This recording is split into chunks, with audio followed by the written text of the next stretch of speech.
What up? I'm Amelia. I'm Tesla. I'm Alina. And we are from the Matto team.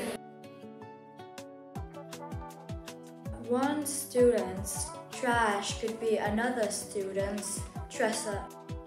Me päätettiin järjestää vaihtotori, johon oppilaat voivat tuoda tavaroita, joita ne eivät tarvitse, ja saavat hakea tavaroita, joita tarvitsevat.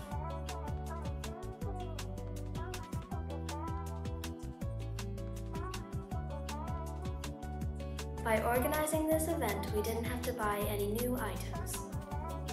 We save natural resources and reduce our carbon footprint. We also save money. The Matto team planned the exchange market.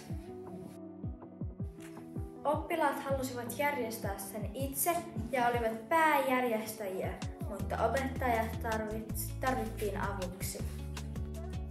Pelättiin, että tavarat ovat huonokuntoisia tai likaisia, tai että kierrätettäviä tavaroita ei löydy kotoa, tai että kukaan ei innostu.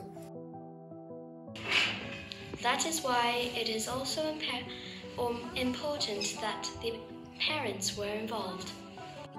Yritettiin myös tehdä kiinnostavia mainoksia ja kuulutettiin keskusradioista. Jokainen, joka toi tavaroita, sai rahan. Siihen merkittiin sitten, että montako tavaraa oli tuonut. Rahaa vastaan sai hakea yhtä monta tavaraa. In the end, every student was able to take something, even if they didn't bring something. Suurin osa koulun oppilaista toi ja vaihtoi tavaroita. Tarjolla oli vaatteita, leluja, pelejä, kirjoja, pehmoleluja ja askartelutavaroita, jopa käyttämättömiä, yhteensä 8 penkillistä tavaraa. In the end, nearly every toy was exchanged. Only some junk plastic McDonald's ones were left. I love flea markets. It might be that somebody gets interested in them through this exchange market. It was very fun to organize. Tästä vaihtotori oli hyvä tapahtuma. Sinne moni toi turhia tavaroita ja moni sieltä sai sitten myös itselleen jotakin uutta vaihdossa.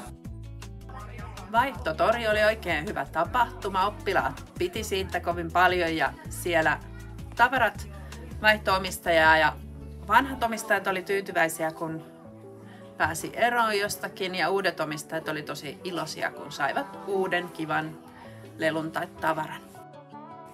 It was definitely worth it. I loved seeing the students happy and joyful, and I think we all had good fun in organizing the event.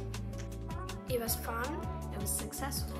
It's inspired a lot of students. We